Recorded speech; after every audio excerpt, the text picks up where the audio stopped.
Барлығына сәлем, ағылшын тілін үйренуші жандар. Біздің бүгінгі арнамыздағы сабағымыздың тақырыбы beside or except. Екеуінің қайсысын таңдаймыз?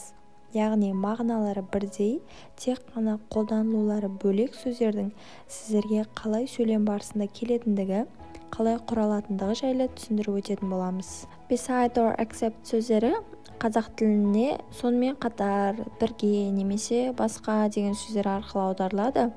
Қазір біз сіздерге солардың барлығын мысалдар келтіру арқылы түсіндіріп беретін боламыз. Ендеше кеттік. Біз beside сөзін жалпы өмірде жақсы жағдаятты айтар кезде қолданамыз сөйлемде.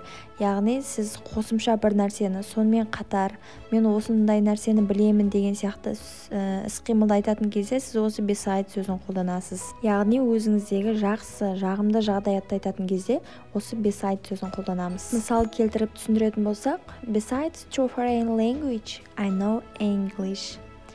Мен екі тілмен қоса ағылшын тілін жақсы білемін. Сонымен қатар мен ағылшын тілін жақсы білемін. I know English. Яғни өзінің жағымды жағын айтып тұр. Мен екі тілмен қатар ағылшын тілін де жақсы білемін деп тұр. Тағы да мысал келтіретін болсақ, besides you all my friends are here. Сізбен қоса менің достарым да осында.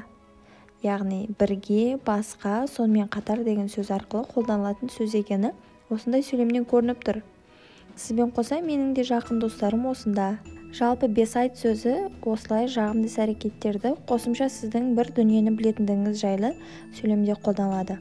Ал except сөзі керісінше теріс мағынада сіздің қосымша бір нәрсені білмейтініңізді, немесе бір жерге бармағаныңызды, бір іс-әрекетті жасамағаныңызды осы except сөзі арқылы айтасыз. Енді except сөзіне алдындағыдай мысал келтіретін болсақ, except you all my friends are here. Сізден басқа менің жақын жолдастарым осында. Яғни сіз жоқсыз. Сіз мұнда болмай тұрсыз. Except you, all my friends are here.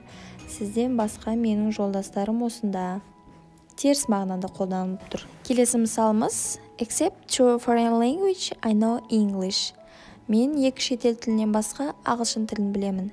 Яғни мен екі шетел тілін білмеймін, бірақ ағылшын тілін білемін. Жалпылама beside, except сөздердің айырмашылығын, олардың қалай қолданылатынын біз сіздерге екі сөйлем арқылы нақты түсіндіріп бердік деген ойдамыз. Beside сөзі сіздің бір нәрсені қосымша білетіндігіңіз туралы, көргеніңіз туралы, ойлайтыныңыз туралы айтатын болса, except сөзі оған керісінше жүреді. Яғни сіздің бір нәрсені білмейтініңізді, қосымша бір нәрсені жасай алмайтыныңызды және ол нәрсені көрмегеніңізді білдіретін сөйлемдерде осы сіз except сөзін қолданасыз. Осымен сіздерге арналған beside, except сөздеріне арналған біздің видео сабағымыз аяқталды. Егер сіздерге пайдалы болған болса, біздің арнамызға жазылып, комментарий жазып, лайк басып кетуді ұмытпаңыздар. Сіздермен бірге болған Қазглиш арнасы. Goodbye.